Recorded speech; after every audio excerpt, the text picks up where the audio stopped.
Law of attraction. The principle that you can manifest what you really want as long as you keep a positive mindset and whisper little aphorisms to yourself. In Rhonda Byrne's best-selling book, The Secret, which almost everyone on the planet has heard about by now, Byrne even says a positive attitude can keep you from getting sick or growing old. You can literally daydream riches into being. She's not embellishing. This is what she says over and over again on almost every page. Sadly, it's not an especially new idea. You could trace this kind of thinking back to the first modern American self-help books that began popping up in the 1920s and 30s. One of those authors, Norman Vincent Peale, left an unforgettable imprint on American culture with his best-selling book, The Power of Positive Thinking. It just so happens that Peale was also a key influence on Donald J. Trump, who has practiced the law of attraction his entire life. It works pretty well if you're already rich. As we've seen, it doesn't work so well on pandemics, and yet this is precisely what almost half our country has been preaching the last 6 months. Even on Amazon, you can find some COVID-19 miracle cure. Although it's very dangerous, numerous adults and children have died from drinking chlorine dioxide bleach, sometimes sold as miracle mineral solution, despite the best efforts of scientists, doctors, and everyone else screaming for people not to be idiots and drink bleach because it will kill you. If you're looking for the precise logic that explains why these people won't wear masks or take a vaccine, or why they keep drinking bleach and hawking toxic flower extracts, take a look at The Secret. You'll see. For the people who live by this book, it doesn't matter how many times reality proves them wrong. They'll cling to their beliefs. As Trump himself told Chris Wallace, "Eventually I'll be right." All he has to do is keep saying the virus will disappear like magic, and one day it will. Never mind how many people it kills first.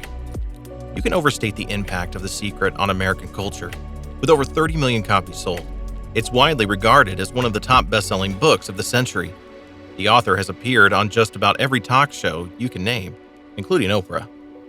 Time magazine even dubbed her one of the 100 most influential people in the world.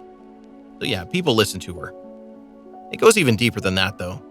The Secret didn't just suddenly convince millions of people to stake their lives on pet medicine and hope for the best. It gave them a special form of permission to do what they'd always done well, pray for something, and then feel entitled to it. There's absolutely nothing in The Secret about being kind toward other people, listening to different opinions, looking at the evidence, or considering for a minute that what you want is actually impossible. It says nothing about sharing either. The Secret is all about gimme, gimme, gimme. It's all about pseudoscience and miracle cures. But don't take my word for it. Here are the author's exact words when it comes to matters of your physical health. Don't listen to doctors.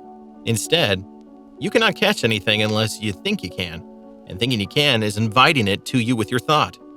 You are also inviting illness if you are listening to people talking about their illness. When you give all of your thought to something, you're asking for it.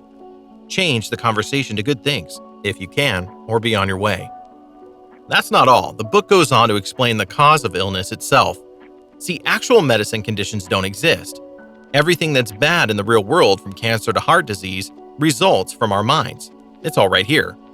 Imperfect thoughts are the cause of all of humanity's illness, including disease, poverty, and unhappiness. You can think your way to the perfect state of health, the perfect body, the perfect weight, and eternal youth. According to The Secret, you can't catch a deadly virus unless you want to. You can't get cancer or have a heart attack unless you want to. You can't grow old and need Medicare unless you want to. So that's it. We don't need universal coverage. We just need happy thoughts. This is what millions of Americans want to believe.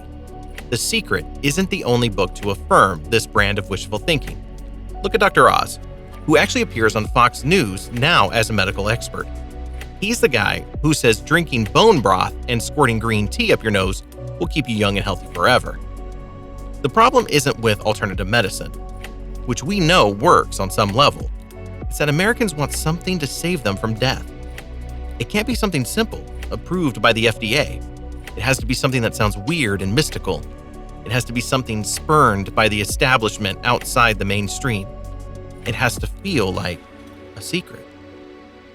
Americans have a bizarre attitude towards intelligence. Large swaths of our society desperately want to be seen as brilliant, but not if it means accepting evolution or actually understanding math.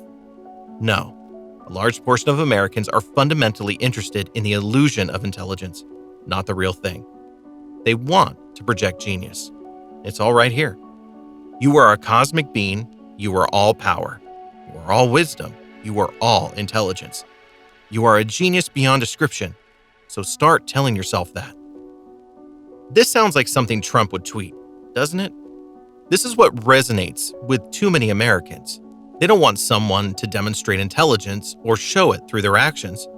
They only respond to something with enough toxic confidence to come right out and declare themselves an unparalleled genius. Unfortunately, it gets even worse. This same group all secretly believes they're a genius beyond all comparison, special in some way. Maybe they're a psychic, or they can communicate with the dead or see the future. It's especially comforting when you find a book that affirms what you've always suspected. Millions of Americans fell in love with The Secret for a good reason. It gave them permission to stop listening to other people's problems.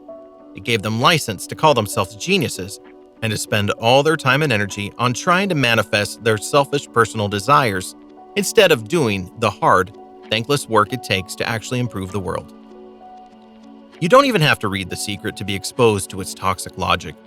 All you have to do now is listen to a spin-off version of it on some podcast or read about it on some blog, or listen to your neighbor for a few minutes. The law of attraction has become so fundamentally ingrained in our culture now. We can't get half of Americans to wear a simple mask. We can't get them to stop throwing house parties. We can't get half of our leaders to make a rational decision until it's far too late. And then we still go for the half measure, passing it off as optimism. We can't get half of Americans to concede for a moment that they're not invincible and their actions have permanent consequences for other people. Everyone's just supposed to think and wish and daydream their way to their own mansion in the East Hamptons. This is why so many Americans won't alter their behavior for any reason, whether it's a virus or climate change. It's why they won't vote. It's why they're so smug when they tell you to calm down and relax.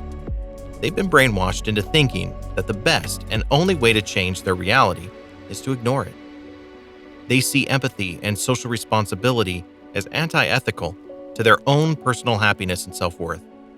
They're allergic to compassion. That's what The Secret teaches. And it's a lesson too many Americans are happy to pass on to their kids. Let's hope 2020 has finally opened enough eyes. Let's hope it convinces some people to start using their cup holders again.